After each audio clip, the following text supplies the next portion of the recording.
નમસ્કાર વિદ્યાર્થી મિત્રો, કાલના લેક્ચરની અંદર આપણે પરમાણિત ત્રિજ્યા વિશેની માહિતી જોઈ હતી. આવર્તમાં અને સમૂહમાં આ પરમાણિત ત્રિજ્યામાં શું ફેરફાર થાય છે એમની ચર્ચા કરી. સાથે સાથે આયનીય ત્રિજ્યા વિશેની માહિતી આપણે જોઈ.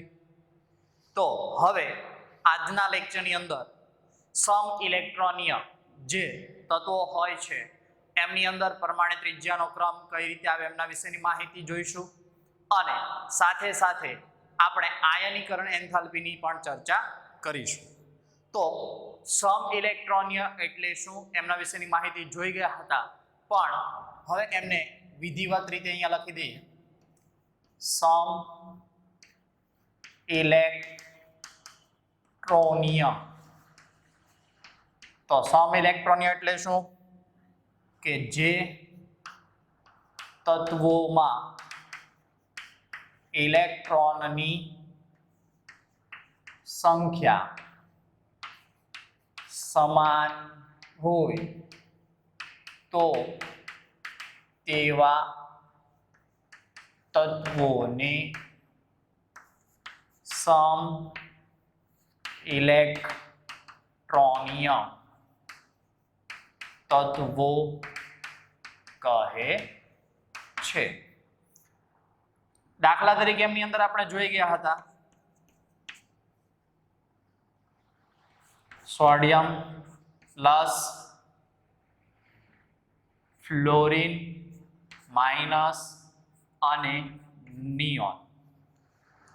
આપણને ખબર કે આમાં પ્રોટોન જે છે એ પ્રોટોનની સંખ્યા કેટલી હશે તો 11, આમની અંદર 9 અને આમની અંદર 10.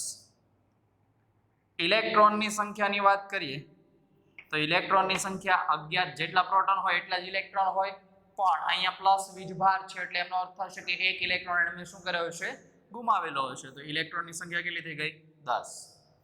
જેટલા પ્રોટોન હોય એટલા ઇલેક્ટ્રોન હોય તો 9 પ્રોટોન તો 9 ઇલેક્ટ્રોન હશે, પણ માઇનસ નિશાની તો એક ઇલેક્ટ્રોન મેળવે એટલે ઇલેક્ટ્રોનની સંખ્યા 10. નિયોનની વાત કરીએ તો નિયોનમાં જેટલા પ્રોટોન હોય એટલા જ ઇલેક્ટ્રોન હશે.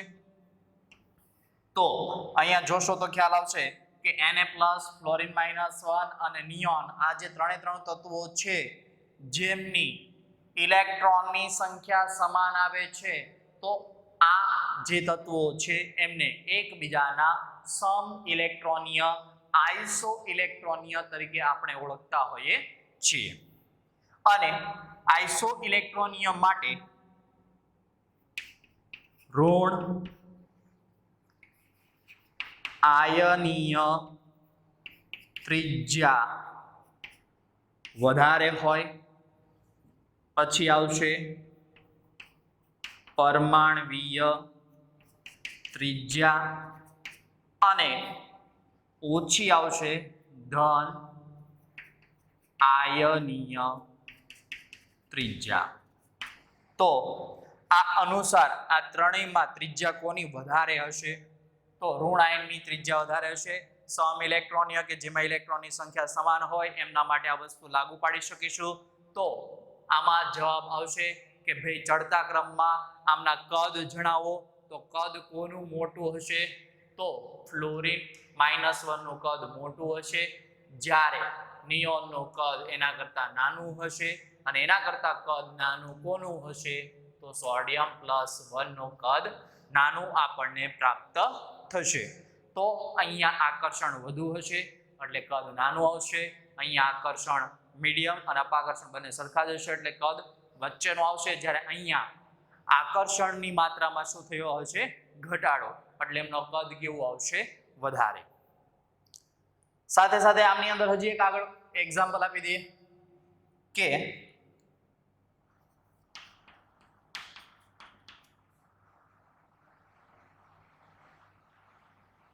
ઓક્સિજન -2, ફ્લોરિન -1, નિયોન, સોડિયમ +1 અને મેગ્નેશિયમ +2 માં કદનો ઉતરતો ક્રમ જણાવો.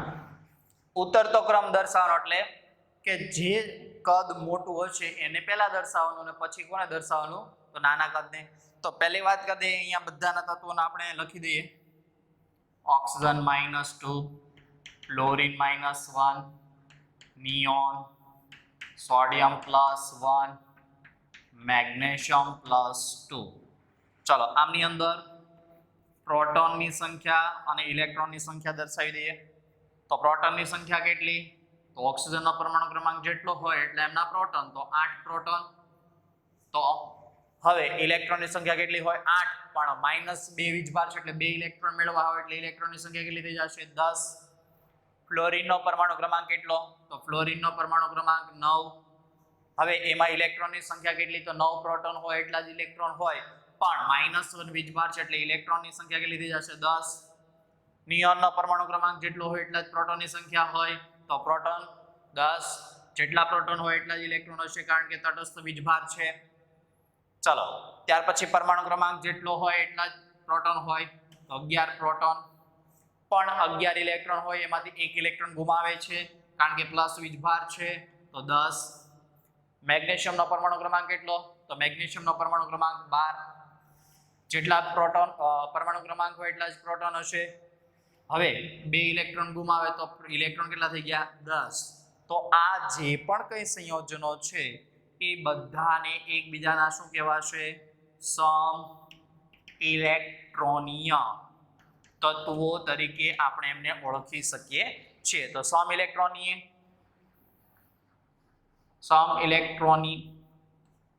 તો સમ ઇલેક્ટ્રોન એટલે કે એમાં ઇલેક્ટ્રોનની સંખ્યા સમાન હશે. તો એ સમાન હોય તો એ અનુસાર આપણે આ ક્રમ યાદ રાખવાનો રહેશે પરમાણુના કદ વિશેનો. પણ અહીંયા માંગેલું છે ઉત્તરતો ક્રમ દર્શાવવાનો છે. તો સૌથી વધુ કદ કોનું હશે આમાં? તો ઓક્સિજન -2 ઋણાયનનું. જેમ ઋણ વીજભાર વધુ ઋણાયનની સરખામણી કરતા હોય તો ઋણ વીજભાર જેમ વધુ તેમ કદ મોટું. તો અહીંયા વીજભાર કેટલો? -2. અહીંયા કેટલો? -1. તો કોનું કદ વધુ? ઓક્સિજન -2 અને એના કરતા ઓછું કોનું આવશે? ફ્લોરિન -1. હવે કોણ આવશે? તો પરમાણુ ત્રિજ્યા. તો પરમાણુ કયો લેવાનો? નિયોન. ચલો પછી ધન આયન. તો ધન આયન ત્રિજ્યામાં ધન વીજભાર જેમ વધુ તેમ કદ નાનું આવશે. તો અહીંયા એક નોંધ લખવાની રહેશે. શું લખશો? ધન વીજભાર વધુ કદ નાનું, ઋણ વીજભાર વધુ કદ મોટું. તો આ નોંધ ખાસ લખીને યાદ રાખવી કે ધન વીજભારનું કદ ધન વીજભાર જેમ વધુ હશે, અહીંયા +1 હતો +2 હતો, તો ધન વીજભારમાં શું થયો? વધારો. તો ધન વીજભાર વધે તો કદ શું થતું જાય? નાનું થતું જાય. ઋણ વીજભાર વધે તો -1 હતો -2. હવે ધારો કે -3 હોય તો કદ -2 કરતા પણ કેવું આવશે? વધારે આપણને પ્રાપ્ત થશે. તો આ થઈ ગઈ સમ ઇલેક્ટ્રોનીય વિશેની માહિતી, અને એ સમ ઇલેક્ટ્રોનીયની અંદર એમના કદ કઈ રીતે ગોઠવવાના એમના વિશેની માહિતી. તો લખી દો.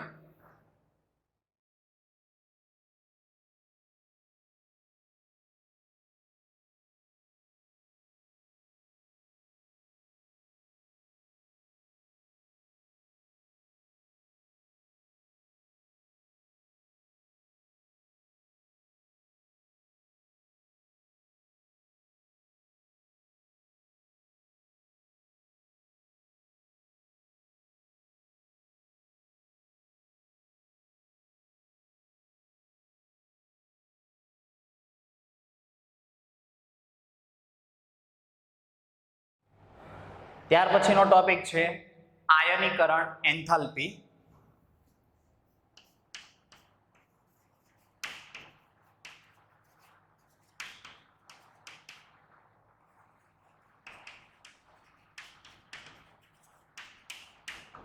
તો આયનીકરણ એન્થાલ્પીની સૌપ્રથમ વ્યાખ્યા આપીએ તો 1 મોલ વાયુરૂપ તટસ્થ, આ બાબત ખાસ ધ્યાન રાખવી, 1 મોલ હોવો જોઈએ, વાયુરૂપ અવસ્થામાં હોવો જોઈએ, અને પાછો કેવો હોવો જોઈએ? તટસ્થ. 1 મોલ વાયુરૂપ તટસ્થ પરમાણુમાંથી એક મોલ વાયુરૂપ તટસ્થ પરમાણુમાંથી એક ઇલેક્ટ્રોન દૂર કરી એક મોલ ધન આયન બનાવવા માટે, હવે એક ઇલેક્ટ્રોન દૂર કરવો છે અને એ ઇલેક્ટ્રોન દૂર કરવો હોય તો શું કરવું પડે? ઉર્જા આપવી પડે કે મુક્ત થાય? તો હંમેશા એક વસ્તુ યાદ રાખજો, તમારી પાસે કોઈ વસ્તુ છે એમાંથી તમારે કોઈ વસ્તુ દૂર કરવી હોય તો તમારે ઉર્જાનો શું કરવો પડે? ઉપયોગ કરવો પડે. એટલા માટે અહીંયા એક મોલ વાયુરૂપ તટસ્થ પરમાણુ હશે, એમાં એક ઇલેક્ટ્રોન દૂર કરવો હોય ને એક ઇલેક્ટ્રોન દૂર કરો તો એક મોલ ધન આયન બનશે અને એ ધન આયન બનાવવા માટે આપણે શું કરવું પડે? ઉર્જા આપવી પડે. તો એ બનાવવા માટે આપવી પડતી ઉર્જાને આયનીકરણ એન્થાલ્પી કહે છે, અથવા તો એમ કહેવાય આયનીકરણ ઉર્જા. તો એક મોલ, ખાસ શબ્દ જે અગત્યના છે એના હું નીચે અંડરલાઈન કરું છું. એક મોલ હોવું જોઈએ, વાયુરૂપ હોવું જોઈએ, તટસ્થ હોવું જોઈએ. કેટલા ઇલેક્ટ્રોન દૂર કરવાનો? તો એક ઇલેક્ટ્રોન. તો બનશે શું? એક મોલ ધન આયન. તો એના માટે ઉર્જા શું કરવી પડે? આપવી પડે. તો એ ઉર્જાને શું કહેવાય? આયનીકરણ એન્થાલ્પી તરીકે આપણે ઓળખતા હોઈએ છીએ. હવે આ એક મોલ આયનીકરણ એન્થાલ્પી એટલે કે એક મોલ ઇલેક્ટ્રોન એક મોલ વાયુરૂપ તટસ્થ કેમ લીધું? વાયુરૂપ અવસ્થા જ શા માટે લીધી? કેમ ઘન અવસ્થા ન લીધી? કેમ પ્રવાહી અવસ્થા ન લીધી ને ફક્ત કેમ વાયુ અવસ્થા લીધી?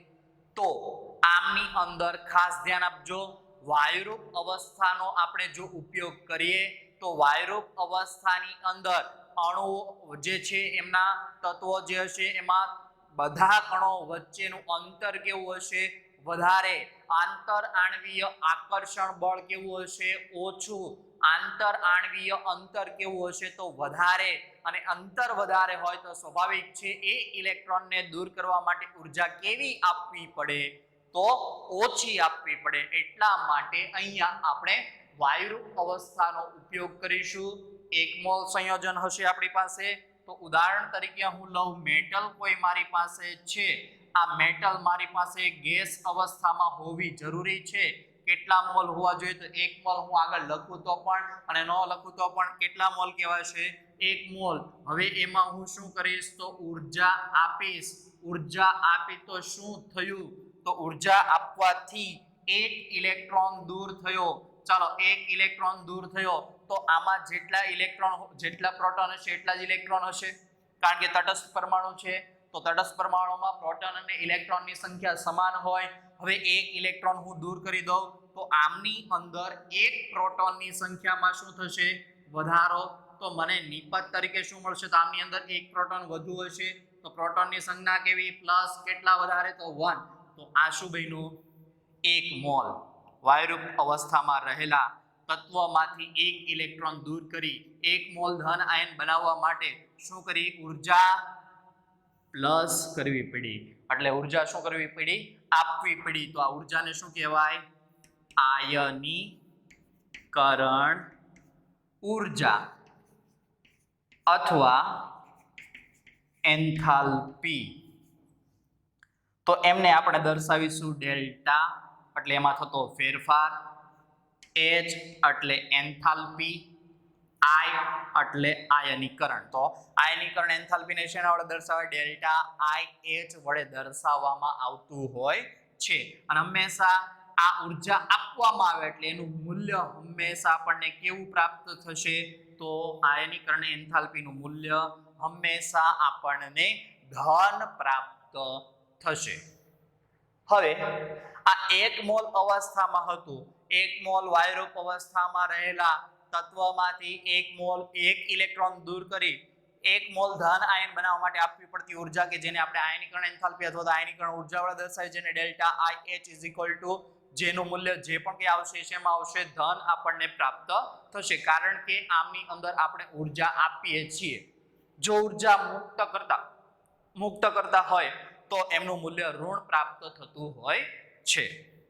હવે આપણી પાસે આ જે સંયોજન બન્યું આમનું ઉદાહરણ આપીએ. ચાલો હવે ધારો કે હું એલ્યુમિનિયમ લઉં છું, તો એલ્યુમિનિયમ વાયુરૂપ અવસ્થામાં લીધું, એલ્યુમિનિયમ વાયુરૂપ અવસ્થામાં લીધું પ્લસ એમની અંદર મેં શું કરી, ઉર્જા આપી. ઉર્જા આપી તો એનું રૂપાંતર શેમાં થઈ ગયું, એલ્યુમિનિયમ +1 માં, અને ઇલેક્ટ્રોન શું થયો, દૂર. તો અહીંયા મને શું પ્રાપ્ત થશે, તો ડેલ્ટા IH1 પ્રાપ્ત થશે. તો IH1 નું મને મૂલ્ય કંઈક પ્રાપ્ત થશે, ખાલી જગ્યા જે અહીંયા હું દર્શાવતો નથી. ચલો હવે આ એક ઇલેક્ટ્રોન દૂર કર્યો ત્યારે જે ઉર્જા આપવી પડી એ એક ઇલેક્ટ્રોન દૂર કરો એટલે એમને શું કહેવાય, પ્રથમ આયનીકરણ એન્થાલ્પી, અને એને શેના વડે દર્શાવેલું છે આપણે, ડેલ્ટા IH1 વડે. પ્રથમ આયનીકરણ એન્થાલ્પી એટલે એક ઇલેક્ટ્રોન દૂર કરો ત્યારે જે ઉર્જા આપવી પડે એને શું કહેવાય, પ્રથમ આયનીકરણ એન્થાલ્પી. એવી જ રીતે બીજું છે કે હવે જો મારી પાસે એલ્યુમિનિયમ +1 હશે અને એ પણ વાયુરૂપ અવસ્થામાં જ હશે આપણી પાસે. ચલો એલ્યુમિનિયમ +1 હોય એમની અંદર હું ફરીથી ઉર્જા આપું તો એનું રૂપાંતર ફરીથી એક ઇલેક્ટ્રોન દૂર કરું, એલ્યુમિનિયમ +2 બનાવું તો ઇલેક્ટ્રોન ફરીથી દૂર થાય તો એમાં મને મળશે શું, ડેલ્ટા IH2, જેને આપણે શું કહી શકીએ, દ્વિતીય આયનીકરણ એન્થાલ્પી. એમને શું કહેવાશે, દ્વિતીય આયનીકરણ એન્થાલ્પી, જેને શેના વડે દર્શાવ્યું, ડેલ્ટા IH2 વડે દર્શાવ્યું. ત્યાર પછી Al+2 હતું વાયુરૂપ અવસ્થામાં, ફરીથી મેં શું કરી, ઉર્જા આપી. ચાલો ઉર્જા આપી તેનું રૂપાંતર શેમાં થઈ ગયું, એલ્યુમિનિયમ +3 માં.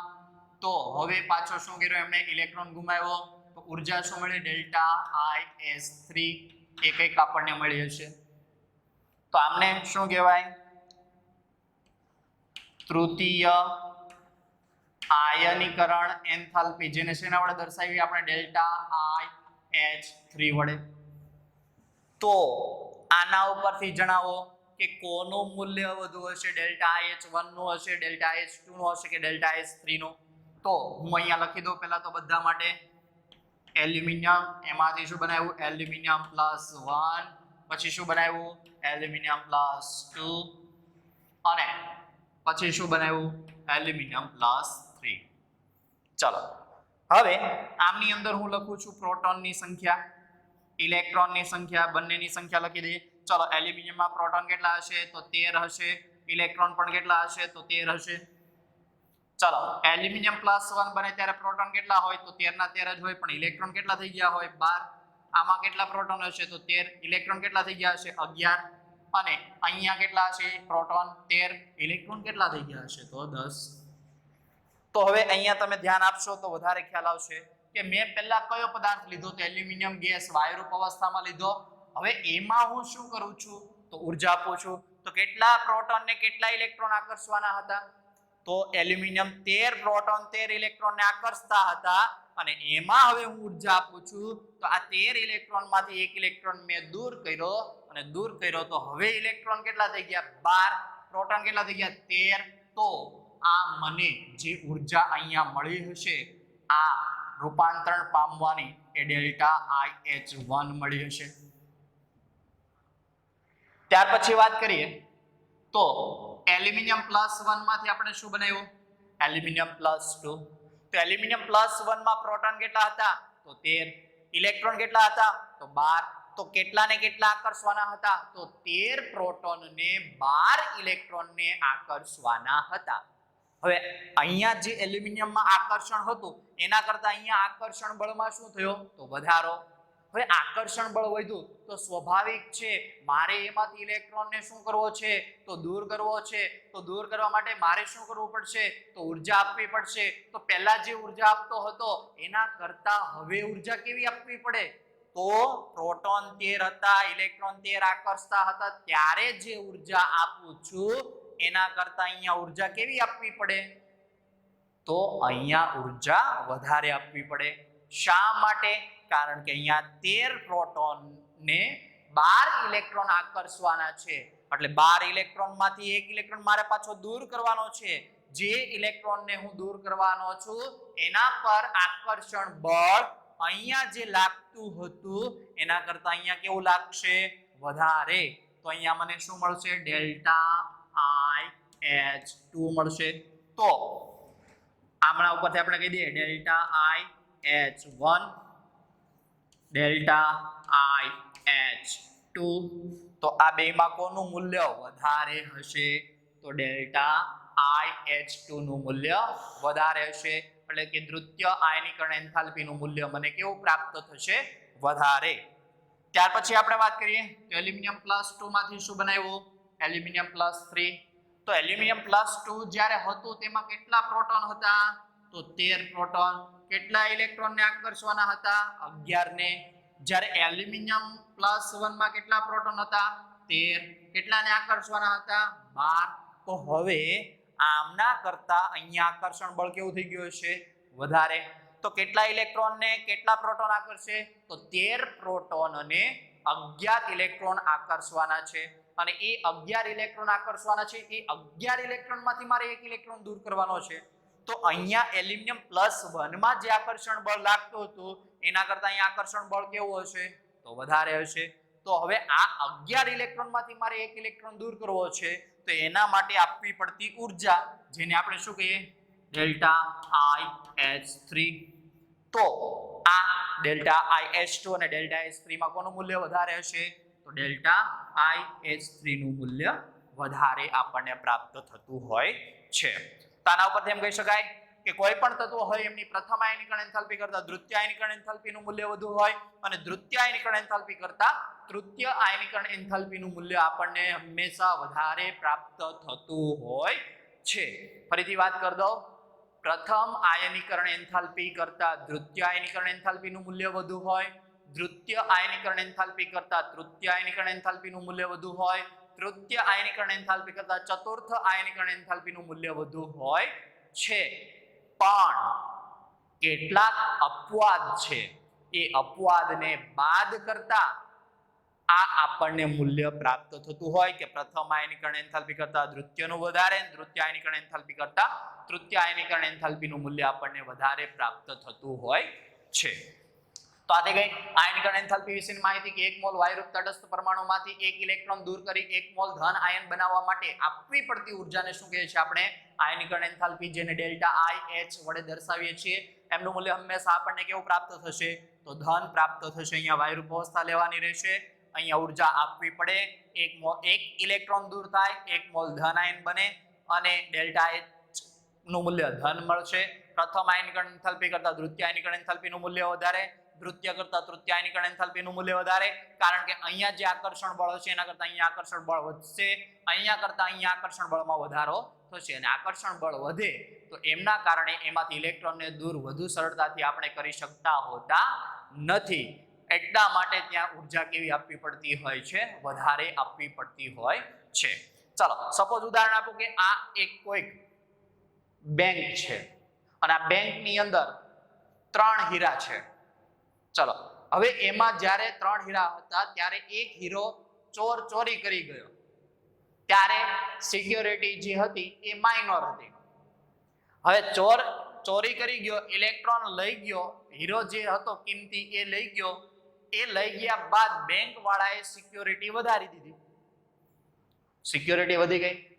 સિક્યોરિટી વધી ગઈ તો ઊર્જા કેવી આપવી પડી છે? ખર્ચ કેવો કરવો પડે છે સિક્યોરિટી વધારવા માટે? વધારે. તો પ્રથમ આયનીકરણ એન્થાલ્પી નું જે મૂલ્ય હશે પછી અહીંયા ઊર્જામાં વધારો કર્યો. અહીંયા શું કરી? તો સિક્યોરિટી આપી. સિક્યોરિટી આપવા માટે ઊર્જા શું કરી છે? પૈસા શું કર્યા હશે? ખર્ચાય છે. તેમ છતાં પણ પાછો ઇલેક્ટ્રોન દૂર થઈ ગયો. તો બીજી પ્રથમ કરતા અહીંયા ઊર્જા કેવી આપી છે? પ્રથમમાં સિક્યોરિટી માટે ઊર્જા આપતા હતા, ખર્ચો કરતા હતા, એના કરતા ખર્ચો અહીંયા વધારે કર્યો. કારણ કે ચોરને ચોરી કરવા માટે શું કરવું પડશે? માઇન્ડ વાપરવું પડશે. તો જે સિક્યોરિટી હતી એ સિક્યોરિટી કરતા અહીંયા દિમાગ કેવું ચલાવવું પડ્યું છે? વધારે. એના માટે પ્લાનિંગ કેવું કરવું પડ્યું છે? વધારે. ચલો બીજો હીરો ચોરી થઈ ગયો. હવે એ ચોરનો ટાર્ગેટ એવો હતો કે હવે જે ત્રીજો હીરો બાકી રહેલો છે એ ત્રીજા હીરાની પણ મારે ચોરી કરવી જ છે અને એ ચોરી કરવા માટે એને ખ્યાલ આવી ગયો કે પહેલા જે સિક્યોરિટી હતી એના કરતા જ્યારે બીજો હીરો ચોર્યો ત્યારે સિક્યોરિટી વધારે થઈ ગઈ હતી. હવે જો હું ત્રીજો હીરો ચોરવા જઈશ તો સિક્યોરિટી એના કરતા પણ કેવી હશે? વધારે હશે. અને એ વધારે હશે તો મારે એના કરતા પણ વધારે માઇન્ડમાં ગેમ વિચારવી જોઈશે અને એના માટે મારે એના જે પહેલા પ્લાનિંગ કરેલો હતો એના કરતા વધારે પ્લાનિંગ કરવું પડશે અને એ પ્લાનિંગ કરવા માટે અહીંયા ઉર્જા એને કેવી આપવી પડશે? વધારે.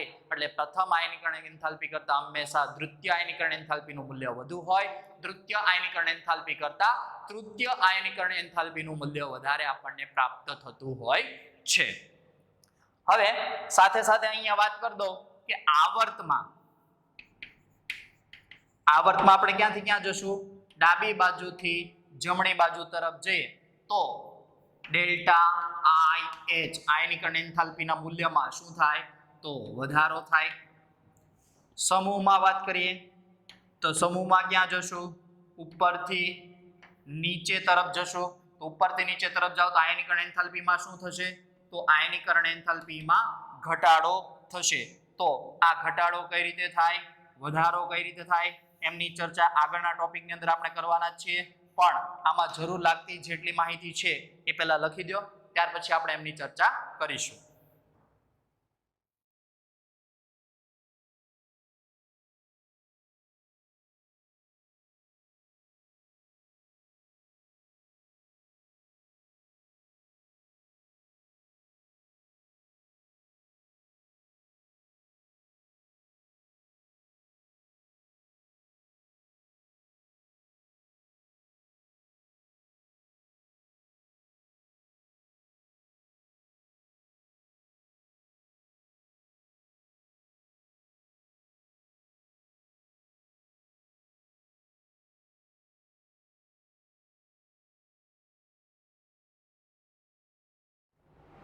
ત્યાર પછીનો ટોપિક છે આપણા માટે સમૂહમાં ઉપરથી નીચે જતા આયનીકરણ એન્થાલ્પીમાં ઘટાડો થાય છે. સમજાવો.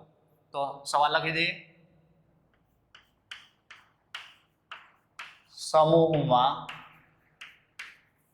ઉપરથી નીચે તરફ જતા આયનીકરણ એન્થાલ્પીમાં ઘટાડો થાય છે. શા માટે? અથવા તો સમજાવો. તો સમૂહમાં ઉપરથી નીચેની વાત કરીએ તો આપણને ખબર, સમૂહમાં ઉપરથી ક્યાં જશું? સમૂહમાં ઉપરથી નીચે તરફ જતા. ચાલો, આવર્ત કોષ્ટક જો તમારી પાસે હોય તો એમને ખોલીને તમે રાખશો તો પણ ખ્યાલ આવશે, અથવા તો અહીંયા ધ્યાન આપશો. આગળ આપણે જોઈ ગયા અનુસાર કે સમૂહમાં ઉપરથી નીચે જઈએ છીએ તો પરમાણુ ક્રમાંક, તો પરમાણુ ક્રમાંકમાં શું થાય? તો પરમાણુ ક્રમાંકમાં વધારો થાય. પરમાણુ ક્રમાંકમાં વધારો થાય છે. સાથે સાથે બાહ્યતમ કક્ષા જે છે એ બાહ્યતમ કક્ષાના મૂલ્ય જે છે એ 2s 3s 4s 5s 6s 7s આ રીતે વધતા જતા હતા. જે આપણે પરમાણુ ત્રિજ્યાની અંદર એમનો ઉલ્લેખ કરેલો હતો કે એ જે 2 3 4 5 જે આવર્તનો ક્રમ આપીએ છીએ એમને આપણે શેના વડે દર્શાવી શકીએ? તો એમને આપણે મુખ્ય ક્વોન્ટમ આંક વડે દર્શાવતા હોઈએ છીએ. તો મુખ્ય ક્વોન્ટમ આંકના મૂલ્યમાં શું થતો હોય છે? વધારો. મુખ્ય ક્વોન્ટમ આંકનું મૂલ્ય શું દર્શાવે? તો કક્ષાનું કદ અને ઊર્જા દર્શાવે. તો જો મુખ્ય ક્વોન્ટમ આંકના મૂલ્યમાં વધારો થતો હોય તો કક્ષાના કદમાં પણ શું થાય? વધારો થાય. એની ઊર્જામાં શું થાય? વધારો થાય. હવે કક્ષાનું કદ એની સાથે સાથે હું વાત કરું, પરમાણ્વીય ક્રમાંક જો વધતો હોય તો પ્રોટોનની સંખ્યા એમાં શું થાય? વધારો થાય. તો પ્રોટોનની સંખ્યામાં વધારો થતો હોય તો ઇલેક્ટ્રોનની સંખ્યા જે છે એમાં પણ વધારો થશે. તો પ્રોટોનનું ઇલેક્ટ્રોન પ્રત્યેનું આકર્ષણ જે છે એ આકર્ષણ કેવું થશે અહીંયા? તો પ્રોટોન ઇલેક્ટ્રોન આકર્ષણ અથવા તો આંતર આણ્વીય આકર્ષણ. તો આપણને ખબર કે એમાં જોયું એનું શરૂઆત કરીએ તો પહેલી કક્ષા હતી આ પરમાણુ કેન્દ્ર હતું, આ બીજી કક્ષા હતી અથવા તો પહેલી કક્ષા હતી, આ બીજી કક્ષા, આ ત્રીજી કક્ષા, આ ચોથી કક્ષા. તો કક્ષામાં શું થતો ગયો? વધારો. તેમ પરમાણુ કેન્દ્રથી લઈને બહારના ઇલેક્ટ્રોન વચ્ચેનું અંતર શું થતું ગયું? તો અંતર વધતું ગયું. તો અંતર વધતું ગયું હોય તો આકર્ષણમાં શું થાય? તો ઘટાડો થાય. જો પ્રોટોન અને ઇલેક્ટ્રોન વચ્ચેનું આકર્ષણ ઘટ્યું તો એ બંને વચ્ચેનું અંતર, એ અંતરમાં શું થાય? વધારો. જો અંતરમાં વધારો થતો હોય તો પરમાણ્વીય ત્રિજ્યામાં શું થાય? તો પરમાણ્વીય ત્રિજ્યામાં વધારો થતો હોય. હવે પરમાણ્વીય ત્રિજ્યા વધી ગઈ, સાથે સાથે આકર્ષણ કેવું થયું? ઓછું. અને આકર્ષણ જ્યારે ઓછું હોય તો એ સમય દરમિયાન આનો અર્થ શું થયો? તો બહારના ઇલેક્ટ્રોન માટે, અહીંયા ધારો કે હું ઇલેક્ટ્રોન દર્શાવું તો બહારના ઇલેક્ટ્રોન માટે આ જે કક્ષક છે એ કક્ષક શું બનાવશે? કવચ. એ કવચ કેવી બની હશે? તો કવચ કેવી બની હશે? મજબૂત. કવચ મજબૂત હોય તો આ બહારના ઇલેક્ટ્રોન અને આ કક્ષક જે છે એમના ઇલેક્ટ્રોન વચ્ચે શું થાય? તો અપાકર્ષણ. કારણ કે અહીંયા શું બનેલું હશે? તો શિલ્ડિંગ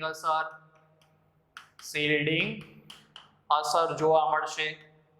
તો શિલ્ડિંગ અસર જોવા મળે તો એ શિલ્ડિંગ અસર કવચ કેવું બનેલું હશે? મજબૂત. એટલે શિલ્ડિંગ અસર કેવી હશે? વધારે. શિલ્ડિંગ અસર વધારે હોય તો શું થાય? ઇલેક્ટ્રોન વચ્ચે શું થાય? ઇલેક્ટ્રોન વચ્ચે અપાકર્ષણ થાય. અને અપાકર્ષણ થાય તો એમના કારણે એમના કદમાં શું થાય? અપાકર્ષણના કારણે એમના કદમાં શું થાય? તો કદમાં વધારો થાય. કદમાં વધારો થયો તો પરમાણુ ત્રિજ્યા કેવી થઈ ગઈ? વધારે. તો ઇલેક્ટ્રોન વચ્ચેનું અપાકર્ષણ કેવું હશે? વધારે. અપાકર્ષણ વધારે તો અહીંયા પ્રોટોન અને ઇલેક્ટ્રોન વચ્ચેનું અથવા તો કેન્દ્ર અને ઇલેક્ટ્રોન વચ્ચેનું આકર્ષણ કેવું હશે? તો ઓછું હશે. અને આકર્ષણ ઓછું હોય તો એ સમય દરમિયાન ઇલેક્ટ્રોનને દૂર કરવા માટે તમારે શું કરવી પડે? ઉર્જા ઓછી આપવી પડે. આટલા માટે આયનીકરણ એન્થાલ્પી, એ આયનીકરણ એન્થાલ્પી કેવી જોવા મળતી હોય છે? ઓછી જોવા મળતી હોય છે. ફરીથી સમૂહમાં ઉપરથી નીચે જાય તો પરમાણુ ક્રમાંકમાં શું થાય? વધારો. સાથે સાથે મુખ્ય ક્વોન્ટમ અંકના મૂલ્યમાં શું થાય? વધારો. કારણ કે કેન્દ્રથી આ ગયા, આ પહેલી કક્ષા હતી, પછી આ બીજી, આ ત્રીજી, આ ચોથી, તો આ ચાર કક્ષા થઈ. તો આમાં ઇલેક્ટ્રોન ક્યાં દાખલ થાય? ધારો કે પહેલો સમૂહની વાત કરીએ તો 2s માં, પછી 3s માં, 4s, 5s, 6s, 7s. તો આ 2, 3, 4, 5, 6 અને 7 જે છે એ આવર્તનો ક્રમ પણ દર્શાવી શકો અથવા તો મુખ્ય ક્વોન્ટમ મૂલ્ય દર્શાવો. તો મુખ્ય ક્વોન્ટમ અંકના મૂલ્યમાં શું થાય? તો વધારો થાય. તો કક્ષાના કદમાં શું થાય? વધારો. કારણ કે મુખ્ય ક્વોન્ટમ અંકનું મૂલ્ય શું દર્શાવે? કક્ષાનું કદ અને ઉર્જા દર્શાવતો હોય છે. સાથે સાથે પરમાણુ ક્રમાંક વધ્યો તો પ્રોટોનની સંખ્યામાં પણ શું થયો? વધારો. હવે પ્રોટોનની સંખ્યા વધી, સાથે સાથે ઇલેક્ટ્રોનની સંખ્યા પણ વધી છે. તો એ સમય દરમિયાન બહારના ઇલેક્ટ્રોન માટે અંદરની કક્ષકના ઇલેક્ટ્રોને શું બનાવેલું હશે? કવચ. હવે એ કવચ કેવું બન્યું હશે? મજબૂત. એટલે કે શિલ્ડિંગ અસર પ્રબળ. તો શિલ્ડિંગ અસર પ્રબળ હશે તો શિલ્ડિંગ અસરના જે કવચ બનાવતા ઇલેક્ટ્રોન હતા, કવચ બનાવતા ઇલેક્ટ્રોન જે આપણો રાજ્ય હતું, રાજ્યની આસપાસ સૈનિકો હતા, એ સૈનિકો બહારના દુશ્મન પ્રત્યે શું ધરાવતા હોય? તો અપાકર્ષણ. તો અપાકર્ષણનું મૂલ્ય કેવું હશે? વધારે. અપાકર્ષણનું મૂલ્ય વધુ હોય તો પ્રોટોન ઇલેક્ટ્રોન વચ્ચેનું આકર્ષણ, કેન્દ્ર ઇલેક્ટ્રોન વચ્ચેનું આકર્ષણ કેવું થઈ જાય? ઓછું. તો બંને વચ્ચેનું અંતર કેવું થઈ જાય? વધારે. તો પરમાણુ ત્રિજ્યામાં શું થાય? વધારો. આકર્ષણ બળ કેવું? ઓછું. તો એમાંથી ઇલેક્ટ્રોનને દૂર કરવા માટે ઉર્જા શું કરવી પડે? આપવી પડે. અને એનું મૂલ્ય પાછું કેવું મળે? ઓછું. એટલે કે સમૂહમાં ઉપરથી નીચે તરફ જતા આયનીકરણ એન્થાલ્પીના મૂલ્યમાં શું થતો હોય છે? ઘટાડો. તો શા માટે ઘટાડો થાય એમના પાછળનું કારણ? કેમ કે સમૂહમાં ઉપરથી નીચે જાઓ, પરમાણુ ક્રમાંક વધે, પ્રોટોનની સંખ્યા વધે, પ્રોટોન ઇલેક્ટ્રોન વચ્ચેનું અંતર વધે, આકર્ષણ ઘટે, પરમાણુ ત્રિજ્યા વધે, મુખ્ય ક્વોન્ટમ આંકનું મૂલ્ય વધે, સાથે સાથે કક્ષાનું કદ અને ઉર્જામાં પણ વધારો થાય. કક્ષાનું કદ વધે એટલે સ્વાભાવિક છે પરમાણુ ત્રિજ્યા વધશે. શિલ્ડિંગ અસર કેવી હશે? પ્રબળ. તો એમના કારણે બહારની કક્ષાના ઇલેક્ટ્રોન અને અંદરની કક્ષાના ઇલેક્ટ્રોન વચ્ચે શું થાય? અપાકર્ષણ. એમના કારણે કદ વધે અને કદ વધતું હોવાના કારણે બહારના ઇલેક્ટ્રોનનું કેન્દ્ર પ્રત્યેનું આકર્ષણ ઓછું થાય. તો સરળતાથી આપણે ઇલેક્ટ્રોન દૂર કરી શકીએ છીએ. એટલા માટે ઉર્જા કેવી આપવી પડશે? ઓછી. માટે આયનીકરણ એન્થાલ્પીનું મૂલ્ય કેવું પ્રાપ્ત થશે? આપણને ઓછું પ્રાપ્ત થશે. હવે ઉદાહરણ તરીકે આપીએ, લિથિયમ, સોડિયમ, પોટેશિયમ. તો lithium, sodium, potassium, rubidium, caesium. તો આ જે તત્વો છે એ તત્વો માટે ની આયનીકરણ એન્થાલ્પીનો ચડતો ક્રમ જણાવો. આ ચડતો ક્રમ કીધો છે તો પહેલા કોને લેવો પડે? કે જેમની આયનીકરણ એન્થાલ્પી ઓછી હોય. તો સમૂહમાં ઉપરથી નીચે જાવ તો આયનીકરણ એન્થાલ્પીમાં શું થાય? ઘટાડો. તો સીઝિયમનું કદ કેવું હશે? તો કદની વાત કરીએ. ચાલો, સમૂહમાં ઉપરથી નીચે જાવ તો પરમાણુ ત્રિજ્યામાં શું થાય?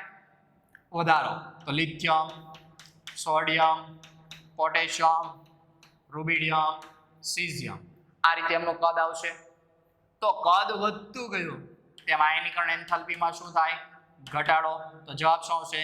લિથિયમ ની આયનીકરણ એન્થાલ્પી વધારે, એના કરતા ઓછી સોડિયમની, એના કરતા ઓછી પોટેશિયમ, એના કરતા ઓછી રૂબિડિયમ, એના કરતા ઓછી caesium. Lithium, sodium, potassium, rubidium, caesium. પણ એમનો આપણે કયો ક્રમ કીધો? ચડતો. તો પહેલા કોને દર્શાવવું પડે? સીઝિયમ ને. પછી કોને દર્શાવવું પડે? રૂબિડિયમ, પછી પોટેશિયમ, પછી સોડિયમ, પછી લિથિયમ. તો અહીંયા ખાસ ધ્યાન રાખવું, ચડતો ક્રમ પૂછેલો છે તો આ જવાબ સાચો આવશે. આ જવાબ સાચો ગણાશે નહીં, કારણ કે આ ચડતો ક્રમ થયો. આ કયો થઈ ગયો? ઉતરતો ક્રમ. તો ઘણા વિદ્યાર્થીઓ ચડતો ક્રમ પૂછ્યો હોય ને આ લખી દે છે તો એ ખોટું સાબિત થશે. આ સાચું જ કહેવાય, પણ ક્રમ કયો માંગ્યો છે તમારા માટે ખૂબ જ અગત્યનો છે. ઉત્તરતો ક્રમ માંગેલો તો આ લખવાનું, ચડતો ક્રમ માંગ્યો તો આ લખવાનું. એના પાછળનું કારણ તો આપણને ખબર, સમૂહમાં ઉપરથી નીચે જાય, પરમાણુ ક્રમાંકમાં શું થાય? વધારો. મુખ્ય ક્વોન્ટમ આંકનું મૂલ્ય વધે, કક્ષાનું કદ અને ઉર્જા વધે, કક્ષાનું કદ અને ઉર્જા વધી એટલે પરમાણુ ત્રિજ્યા વધી. તો આયનીકરણ એન્થાલ્પી ઘટતી હોય છે. તો આ જે પણ કઈ મુદ્દાઓ છે એ આગળ આપણે જે પણ કઈ માહિતી જોવાના છે એ વિદ્યુત ઋણતા હોય કે ઇલેક્ટ્રોન પ્રાપ્તિ એન્થાલ્પી હોય, એમની અંદર રિપીટ જ થવાના છે. એટલા માટે મેં આ મુદ્દા દ્વારા સરળતાથી એમનું તમારી સામે રજૂઆત કરેલી છે. તો એ મુદ્દાઓ તમારે યાદ રાખવાના રહેશે અને આ મુદ્દાઓ પર આધારિત તમે મુદ્દાઓ બનાવી દો અને થિયરી લખો તો પણ ચાલશે. આમાં બીજું કંઈ ખોટું ખાસ છે નહીં.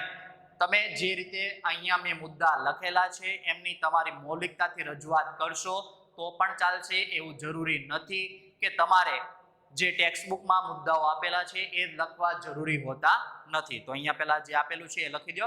ત્યાર પછી આપણે આવર્તમાં ડાબી બાજુથી જમણી બાજુ જોઈએ તો આયનીકરણ એન્થાલ્પીમાં વધારો થાય છે એમની ચર્ચા કરીશું.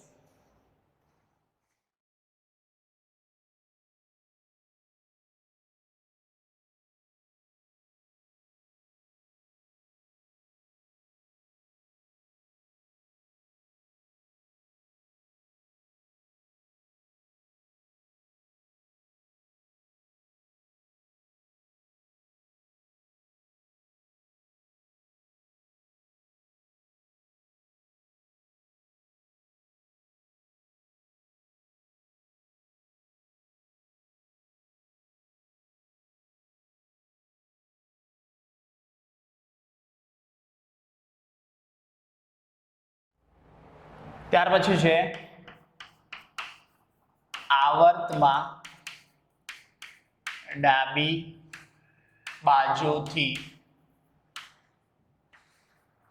જમણી બાજુ તરફ જતા આયનીકરણ એન્થાલ્પીમાં વધારો થાય છે.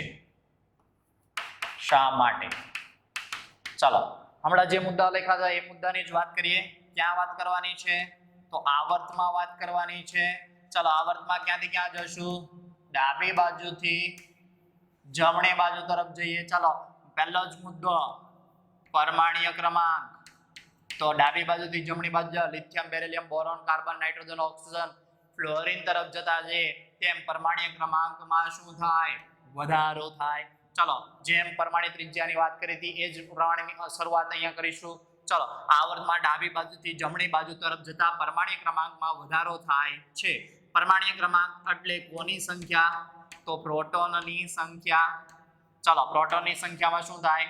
વધારો. તો પ્રોટોનની સંખ્યા એટલે કયો વીજભાર? તો ધન વીજભાર. તો ધન વીજભારમાં શું થાય? વધારો.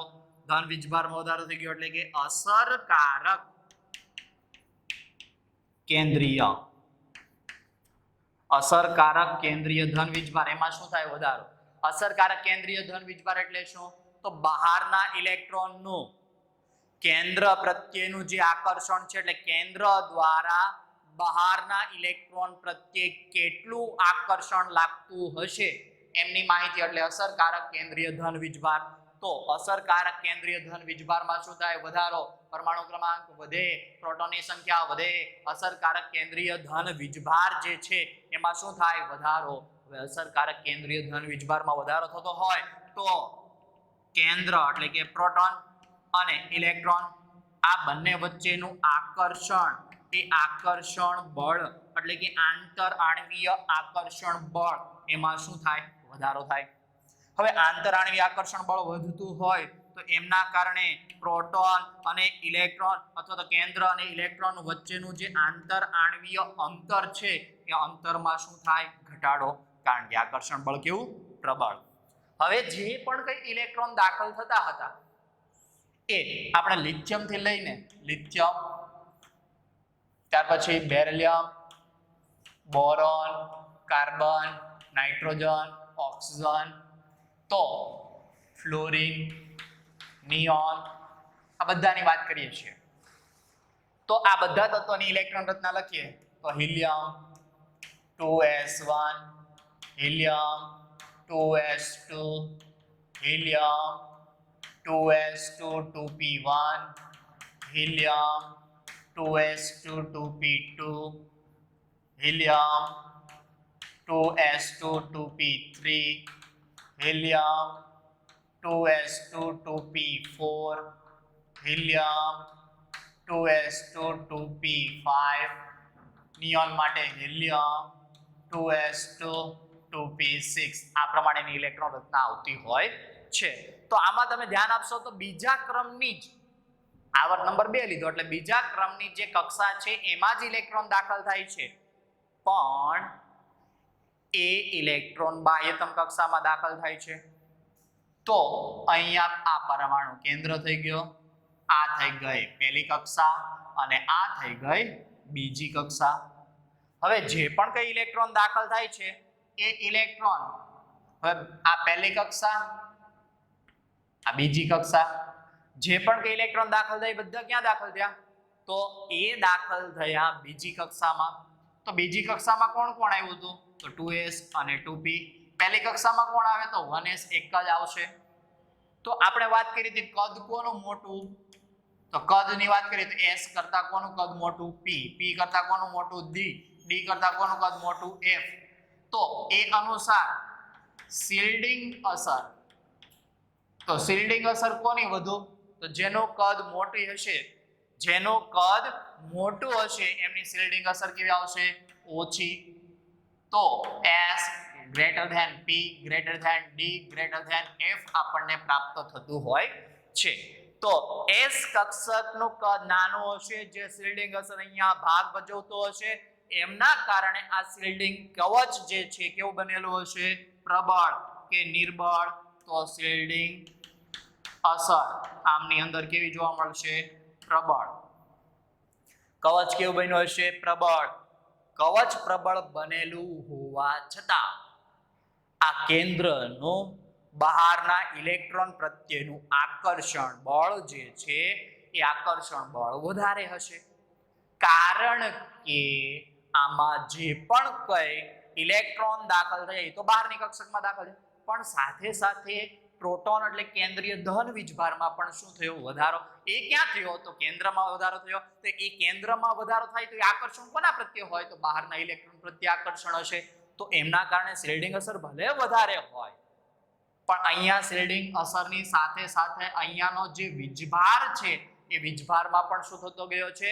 વધારો થતો ગયો છે. અને એ વધારો થતો હોવાના કારણે અંતરમાં શું થયો? ઘટાડો. આકર્ષણ બળ કેવું હતું? પ્રબળ. શિલ્ડિંગ અસર કેવી હતી? પ્રબળ. શિલ્ડિંગ અસર પ્રબળ હોવા છતાં પણ અહીંયા આકર્ષણ બળ વધુ પ્રબળ આવ્યું, અંતર કેવું આવ્યું? ઓછું. એમના કારણે પરમાણ્વીય ત્રિજ્યામાં શું થયો? તો પરમાણ્વીય ત્રિજ્યામાં ઘટાડો થયો. પરમાણ્વીય ત્રિજ્યા ઘટી ગઈ તો સ્વાભાવિક છે આકર્ષણ બળ કેવું હશે? પ્રબળ. તેમાંથી ઇલેક્ટ્રોનને દૂર કરવા માટે શું આપવી પડે? ઉર્જા, જેને શું કહેવાય? આયનીકરણ એન્થાલ્પી. તો આયનીકરણ એન્થાલ્પીનું મૂલ્ય કેવું આવશે? વધારે. તો આવર્તમાં ડાબી બાજુથી જમણી બાજુ તરફ જાઓ તો આયનીકરણ એન્થાલ્પીમાં શું થાય? વધારો, કારણ કે પરમાણુ ક્રમાંક વધે, પ્રોટોનની સંખ્યા વધે, ધન વીજભાર વધે, આંતરાણવીય આકર્ષણ બળ વધે, આંતરાણવીય અંતર ઘટે, શિલ્ડિંગ અસર વધે. શિલ્ડિંગ અસર વધી તો હકીકતમાં ઇલેક્ટ્રોન વચ્ચે શું થવું જોઈએ? અપાકર્ષણ થવું જોઈએ. તો એના કારણે કદ મોટું થવું જોઈએ, પણ અહીંયા કદ મોટું નથી થતું, કારણ કે ઇલેક્ટ્રોનની સંખ્યાના વધારા સાથે કેન્દ્રમાં ધન વીજભારમાં પણ શું થાય છે? વધારો. અસરકારક કેન્દ્રીય ધન વીજભારમાં શું થાય? વધારો. અને એ વધારો જે છે આ ઇલેક્ટ્રોનને શું કરે છે? પોતાની તરફ આકર્ષે છે. એટલે કે ઇલેક્ટ્રોન વચ્ચે જે અપાકર્ષણ થતું હતું એ અપાકર્ષણ કરતા પ્રોટોન અને ઇલેક્ટ્રોન વચ્ચેનું આકર્ષણ કેવું હશે? વધારે હશે. અને એ વધારે હોવાના કારણે હવે સરળતાથી અહીંયા તમે સમજી શકો કે ઇલેક્ટ્રોન વચ્ચેનું અપાકર્ષણ હતું એના કરતા પ્રોટોન ઇલેક્ટ્રોન વચ્ચેનું આકર્ષણ બળ વધી ગયું, અને એ વધી ગયાના કારણે હવે એમની પરમાણુ ત્રિજ્યામાં શું થશે? ઘટાડો. આકર્ષણ બળ વધી ગયું એટલે આયનીકરણ એન્થાલ્પી કે જેમાંથી ઇલેક્ટ્રોન દૂર કરવા માટે શું કરવી પડે? ઉર્જા આપવી પડે. તો એ ઉર્જાનું મૂલ્ય કેવું આપણને પ્રાપ્ત થશે? વધારે પ્રાપ્ત થશે. હવે આમાં કેટલાક અપવાદો છે, એ અપવાદોની ચર્ચા આપણે નેક્સ્ટ લેક્ચરની અંદર કરીશું. જરૂર લાગતી જે પણ કઈ માહિતી છે એ અહીંયા તમે લખી દો.